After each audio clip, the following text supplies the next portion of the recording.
There's only 2 games on Thursday. It's a prime opportunity to stream. So let's have a look at what we're watching for. Let's look at injury updates. Let's look at some chunky stuff. I know you're into chunky stuff. Michael Bolton.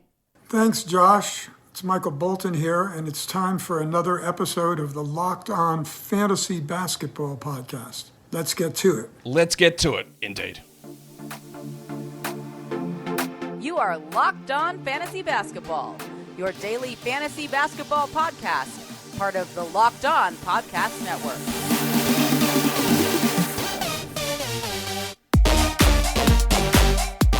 Hello and welcome to the Locked On Fantasy Basketball Podcast, brought to you by Basketball Monster.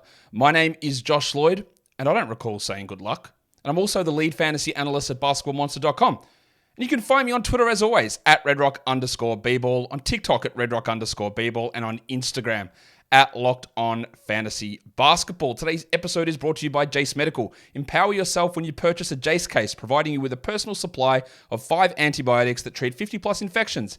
Get yours today at jacemedical.com. That's JASE medical.com.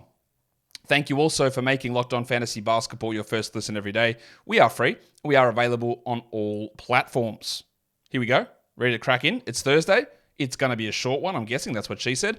As we look at the 2 games that are on. Prime streaming opportunity, prime opportunity to prime yourself for the prime days coming up. Sounds like I'm sponsored by Amazon Prime. Amazon, Bezos, I know you're watching. Get at me. I know how to say prime very, very well. So let's get in and talk about what we're doing. Oh, I forgot to tell you, we're going under the lens with somebody. It's somebody who's very high up in the fantasy rankings. And you've probably read the description to know who it is. It's the big fella in OKC. It's Shai Gilgeous-Alexander. We'll take him under the lens and have a look at what he is doing and how sustainable it might be. So instead, let's start with injuries. And we know that Ben Simmons is out. We know that Cam Thomas is out. We know that Tyler Hero is out. We don't know that Caleb Martin is out. But we also do know that Caleb Martin is out because there we go. Oh, what? No, hang on. Oh my God, they just upgraded him to in. I am wrong. Caleb Martin is in. Out of nowhere, Caleb Martin is in. There you go. There you go. Big performance to get him ready to go. So let's see what that does for this Heat team with Caleb now upgraded. I don't think he's going to play a huge amount of minutes, but it is going to have an impact on guys like Huckers or Richardson or maybe even Highsmith, although I still think Highsmith plays his 27 minutes or so in the starting role. But very, very interesting that Caleb is back and ready to go. So there you go. I'm not going to project Caleb's going to play 20 minutes or so. I think maybe 20, 18 to 20 minutes would be my guess for Caleb Martin's role. But yeah, he's in. Steph Curry has been ruled out. Initially, my thoughts on him was 1 to 2 weeks, leaning towards 2. Then there was a report yesterday, MRI was all clean and it's good and it's short term. And then he's already been ruled out for Thursday. I just don't think that with a knee sprain, he's going to be available to play this week. I don't know this. They said he's going to miss Thursday and then reevaluated later in the week. That's it for the week. Like how much more later in the week? If he's out Thursday, then he's reevaluated Friday or Saturday, maybe Sunday.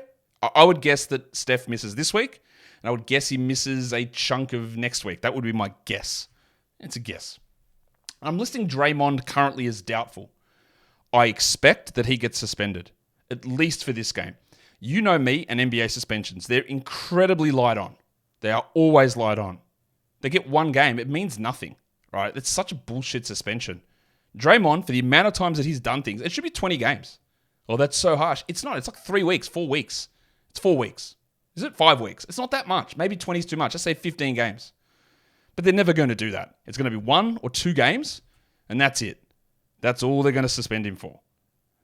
But I don't think he's going to play in this game. In fact, I'd be pretty shocked if we did see Draymond available and ready to go in this one. It just doesn't seem... it does not seem very likely that Draymond will play, and that's going to open up value with Steph out, Draymond likely out. I expect that Clay is ready to go with no problems.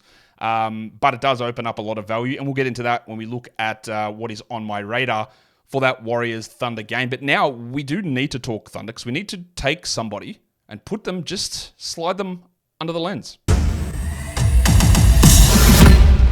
Of course, the player that we are sliding under the lens, and when I say of course because I just said who it was, it is Shai Gilgeous-Alexander of the Oklahoma City Thunder. Now, Shai was a guy that was routinely picked in the top 5 100% should have been, right? I was looking at him at like probably 3 or 4. I had the toss-up between Halliburton, Embiid, and Shai at 2, 3, and 4, and said you can sort of go whatever direction. I also said I wouldn't be shocked if Shai doesn't finish in the top 5, but that doesn't mean that you don't take him there. Just when looking at his free throw percentage and his free throw attempt rate. That's all the stuff that I was worried about. And some of that has come true. His free throw attempts are down massively. He was at 11 last game. He's at 6 this last season. He's at 6.5. But what has stuck is he is an elite free throw shooter. 91% for the season. But he has jumped up over the last week to be the number 1 player in fantasy over the last week. If you look at just straight 9-cat rankings for the season, he's also number 1. But you know that I don't like to look at that because that is not real. In my overall rankings in the formula that I use, he's at 4th per game. But over the last week, -1, he's number 1. That's great. All right, we love him at number 1. I don't know what happened there with that graphic with those. Where do the backings go on those things? Don't know what happened there. Anyway, so what's happening? He's averaging almost 62 fantasy points, 61.5 fantasy points over the last week. That's second only to Big Chungus, who's averaging 69 somehow. Nikola Jokic. So Shai is rolling there. How is it coming? What's happening here? Well, he is averaging for the season an astonishing 2.7 steals. But over the last week, he's at 3.3 steals. Now, that is likely, well, not likely. It is literally just because he had 7 steals last game. So that has boosted his numbers. And when we're talking small sample size, like only 10 games for the season, when you add a 7-steal game in there plus a 5-steal game, it helps your numbers a lot. His last 4 games have had 7, 1, 2, and 3 steals. Most of those numbers are pretty good, but the 3.3 is just not going to stick. The other thing with Shai that is going to come back down is he's at 67% from 2. Now, last season he was a 53 guy. He's currently at 59 this season. And even over the last 6 games, he's at 64 from 2. These are unfathomably big numbers. They are going to come down. There is almost no way. I'll state it now. There is 0 chance that Shai maintains those fantasy points, those steals, or that 2-point conversion number. It just won't happen. What is really interesting is that for the season, he's averaging 3.2 deflections per 36 minutes. All right, that's good. That's 83rd percentile. 83rd percentile. But what is worth noting there is that when you look at his steals, that doesn't add up, right? That means he's getting some ones that aren't deflections, like just ripping the ball away, or he's in situations where he's converting every deflection opportunity. But he's going to be a good steals player. But 3.2 deflections per 36, again, it's good. It's 83rd percentile. That means 17% of the NBA is better than him at that. And that's not where it's converting into steals. So that is where we look at that number of being, we can all just look at 3.3 steals and go, there's no way, like it's not going to stick. But he's not getting these super, super high deflections that often leads to a sustained high steal rate. So there is going to be a significant drop. Now, what do you do with this? You love what you're getting from Shai, but you also have to understand when you're planning out matchups, when you're planning out the week ahead, that it's not going to stay at this level. There are 2 giant red flags that are going to fall away. And when I look at his numbers, there's not something where I go, well, that's definitely coming up. Like he's shooting 31 from 3. That's probably just who he is. He's averaging 5.5 assists and 7 rebounds. That's probably who he is. He's playing 35 minutes. That's who he is. He's getting 34 usage. Probably who he is. So there's really only, of course, he's number 1. There's only one way to go, and that's down. But there is going to be a stretch here where Shai steals fall way off, and he goes through a shooting slump of some degree, and he's like 10th or 12th or 15th or something for a period of time. So that's like, it's been great, and we love what we do. The results are fantastic, but we just do need to always be cautious about how real is it? How can we maintain, and where is a realistic expectation for Shai to sit when we're evaluating trades, when we're evaluating the rest of our roster? I'm set at steals. Look how many I'm getting. Yeah, but, right, it's coming a lot on the back of what Shai's doing. He's awesome. We love him. The Thunder are great to watch. He's got to be somewhere in the MVP discussion. But there are just a couple of things to pay a little bit of attention to there. Today's episode is brought to you by FanDuel Sportsbook. Score early this NFL season with FanDuel, America's #1 sportsbook. Right now, new customers can get $150 in bonus bets with any winning $5 moneyline bet. That's $150 if your team wins. So if you've been thinking about joining FanDuel, there's never been a better time to get in on the action. They've got so many different bet types. You can do parlays, same game parlays. You can do spreads, totals, over-unders, sides, player props. It's all there over on FanDuel. Season-long player props, awards, futures, all that stuff. MVP awards. Shai's not in the top 5, I don't believe, of the MVP voting. Let's have a look. So the top 5 is Jokic, Doncic, Embiid, Tatum, Giannis. Then Steph, then Shai. Well, I would say that Shai has to push ahead of Steph there. Then it's Ant Edwards. Wow, that's interesting. So there you go. There's your FanDuel odds for MVP. So go to FanDuel.com/lockedon and kick off the NFL season and the NBA season. FanDuel is an official partner of the NFL, and don't forget to gamble responsibly. So there are no back-to-backs on Thursday through Friday. No back-to-back combination there. So let's look at where we're at with the stream of the day. And there is just one player really that I'm looking at here. And for 10-team category leagues, for 12-team category leagues, for 14-team category leagues, for 12-team points leagues, or really any points leagues, it's Dario Saric. He was starting last game over Kevon Looney. We expect Draymond Green is going to be out. Saric scored 20 points last game. Doesn't mean he's going to do that. But the opportunity is there, and he is the key stream guy for the day. The other way we look is in deeper leagues, 16-teamers, where we're looking for guys who are available in 90+%. I am going Haywood Highsmith. Now, the Caleb Martin return hurts somewhat, but it's not like Highsmith was playing 39 minutes a night. He was playing like 28, 29, and there's just going to be like a little bit of a squish on guys like Highsmith or Huckers or those sort of a player who's coming off the bench. Joshie Richardson even there also. So the streams of the day, it's just all Saric plus a little bit of a dose of Haywood Highsmith for the deeper formats. That brings us to talk about the two games and what is on my radar for that first one. It is Brooklyn and Miami. The Nets, I want to see Cam Johnson because he's still actually not rostered everywhere. I keep hearing people say, do I add Cam Johnson? Like, yes, you do. And what I really want to see, and last game wasn't superb, but there was a reason for that, where Jacques Vaughn screwed up the rotations and couldn't get him and Bridges back in quick enough. He's going to play a lot. Him and Bridges are getting tons of shots with Cam Thomas out, and at some point, Cam Johnson is going to go on a run where he shoots 45% from 3. Now, with the extra offensive attention that he gets, he probably isn't going to maintain that number. We saw that at the end of last season for Brooklyn, but he is a guy that I still want to watch. I think there's a little bit more juice that he can squeeze out of his fantasy game. On the Heat side of things, I do want to watch Huckers, and I want to see what the role is for him. With Martin back, with Lowry presumably not getting into foul trouble immediately, Huckers is doing a lot of the stuff that he did at UCLA. Although his steal rate is way higher, he's still shooting poorly from the three-point line, but his two-point numbers are way up. His free throw numbers are way up. I'm still skeptical of him, but I was skeptical of him as a draft prospect, an older player who couldn't shoot threes, who was sort of mid across the board as a statistical contributor. He has impressed me, for sure. I don't think that there's a lockdown 30-minute-a-night role for him. And with Martin returning, no Lowry in foul trouble, Butler playing, and really the only guy out at the moment being Tyler Hero, I just don't understand where they're going to fit him. Has he been better than Josh Richardson? 100% he has. Definitely. Would I play him over Josh? I probably would. The thing is that Josh Richardson can function as a point guard, and Huckers cannot. So I just want to see where he slides in.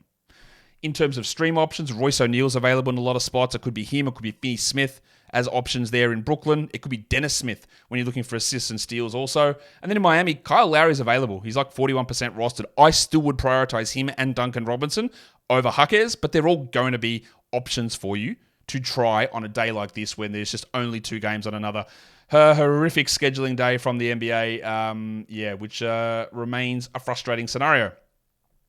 What about the Thunder and the Warriors? There is a lot on my radar for this one. We want to look at Josh Giddey, because the Slob Wizard was really good last game. He was much improved, but that was a 50-point victory, basically. It wasn't quite 50. It was close enough. Giddey has been very up and down. In fact, what he's been was down, and now he's coming up. He's improving. I don't think there's a shot that he gets back to mid-50s where he was being drafted. My worry with him was the rebounding and usage that Chet might take, but he's even been worse in other areas. But it is improving. So let's just keep watching Giddey. Let's see what direction we're going. Are we getting steps forward? Are we getting steps back? How do we value him as we move forward? And then for the Warriors, we are firmly, and I still need to do it. Maybe today is the day that I get some sort of stinger, exciting graphic going, because we're fully and firmly on washed watch for Klay Thompson. Ejected last game. Just doesn't look right, does he? And when I say washed, I don't mean completely finished. I just mean, not at this guy's a really good player level. And drop-offs can come at any point, and I am a little worried with Klay here. So we want to see what he does. There's no Steph. Can he elevate? Can he do more? Or is it just going to be more of the same stuff we've seen all through the playoffs and all through the beginning of this regular season? In terms of stream, guys, we are going to look at Kayshawn Wallace in Oklahoma City because, they just don't... Look, it's him or Isaiah Joe, really, is the guys who are available in a lot of spots that you can stream in. And then on the Warriors, it's Saric. Like, he is the key stream, but there's Kevon Looney also, if you're in shallower leagues. And the other guy to look at is Brandon Podziemski. You could make an argument that it would be John Kuminga, but last game, Green got ejected after a minute, and Kuminga didn't even hit 20 minutes. He is out of favor. Probably because he's playing terribly, but he is out of favor. And I think I would prefer Saric, and I would probably prefer Podziemski. And Podziemski did benefit from Clay being out. And with Clay playing in this game, I'm not sure that Pods is going to play 30+. In fact, I'm sure he won't. But does he just elevate ahead of Moses Moody permanently in the rotation now? Because he can play the 1, he can play the 2. He's probably too small for the 3, but in a pinch, you could get him there. So what Podziemski does, he was an elite rebounder in college too. Be one to watch to see how that all gets utilized. Today's episode is also brought to you by Jace Medical and the Jace Case. What the Jace Case is, it's 5 essential antibiotics that you can get to have at home just in case there is a situation where you need them. You talk through with their doctors at the beginning, they're board certified physicians. This whole program is doctor created, doctor recommended. You get your prescriptions through a registered pharmacy. They send them out to you and you have them there just in case you're in a scenario where you need them and you can't get access to healthcare. But they also help you get through issues with drug supply chains for your daily medication. So you can check at jacemedical.com to see if they've got the daily medications that you take available for you, because you don't want to be caught short with so many of your medications. You can get yearly supplies, again, through consultations with their physicians over at Jace Medical. And they have things like generic versions of Cialis and Viagra available to get in yearly supplies. So if you go to jacemedical.com, and you can use the code LOCKEDON, and that will save you $20 off an order. The code is LOCKEDON. The website is jasemedical.com. Go and check it out. Let us just finish this off by looking at, I know you've been waiting because we're all just ready to open up chunks on our phones or on our computers, and here we are to look at the next 5 days. Thursday, Friday, Saturday, Sunday, Monday. The only high volume day in that grouping of 5, that chunk of 5, is Friday. So there's a lot of streaming opportunities. So let's look at teams that do have 3 games and the players that have 3 games that are going to be worthwhile. And there is actually quite a bit of value here. Kyle Lowry, 3 games, no back-to-backs. Duncan Robinson, 3 games, no Tyler Hero coming in. Dario Saric, 3 games. And that value boosts if Draymond is suspended for all of these 3 games, which we don't know. And if Steph is out for these 3 games, which we don't know. Jaime Jaquez and Haywood Highsmith. Man, that's a lot of H's, sorry, not H, Jesus Christ. That's a lot of H's in the pronunciation, even though Jaime is all J's. Jaime Jaquez and Haywood Highsmith, 3 games apiece. And then Josh Richardson has 3. So as you can tell, the Miami Heat, the Golden State Warriors, and the Oklahoma City Thunder all have 3 games over the next 5 days on quality games. The Thunder with 3 and 4. The Heat and the Warriors with 3 and 5. So a little bit of a short-term value boost by getting those players onto your team. If we take a look at streaming, guys, for 10-team formats on Thursday, there's going to be a lot of overlap, obviously, because there's so few games on. But I'm looking at Dario Saric. I'm looking at Looney, Lowry, Duncan Robinson, Jaquez, and Haywood Highsmith. In 12-team leagues, we're back to looking at Saric, Robinson, Jaquez, Highsmith. And then we throw in a couple of the Nets forwards in Royce O'Neal and Dorian Finney-Smith. For deeper formats, we go through to Saric, we go to Jaquez, we go to Haywood Highsmith, Royce O'Neal, Brandon Podziemski, and Josh Richardson. Wouldn't hate a Podziemski stream even in a 12, although that's probably debatable. There are other guys that are going to be better options there. And then Josh Richardson also is a deep league stream guy. And then for points leagues, a lot of the same names here. Saric, Robinson, that's Duncan Robinson, Kyle Lowry. Who else would it be? Orlando Robinson? Yeah, I guess. Duncan Robinson, Kyle Lowry, Jaime Jaquez. Johnny Kuminga has a little bit more points league juice, even though I'm not really convinced. And Haywood Highsmith as the final one there. And that will do it for me today. Don't forget to follow this podcast on Apple Podcasts, Google Podcasts, Spotify, and on the Odyssey app. And on YouTube, thumb it up and leave your comments down below. Coming straight after this, our new 24/7 sports channel, Locked On Sports Today, on YouTube, streaming all the time with shows across all leagues, all sports, all teams. you can watch this instead of watching the drivel that you see on TV. Go and have a look at this. Locked On Sports Today. If you are watching on YouTube, this will autoplay straight after the live stream as well, and you can check that out. So, yeah, thumb it up, bells, all that stuff. Go check out, go thumb up those videos as well. Might see my head pop up on the Locked On Sports Today live channel. Also, guys, we are done here. Thank you so much for listening, everyone. See ya.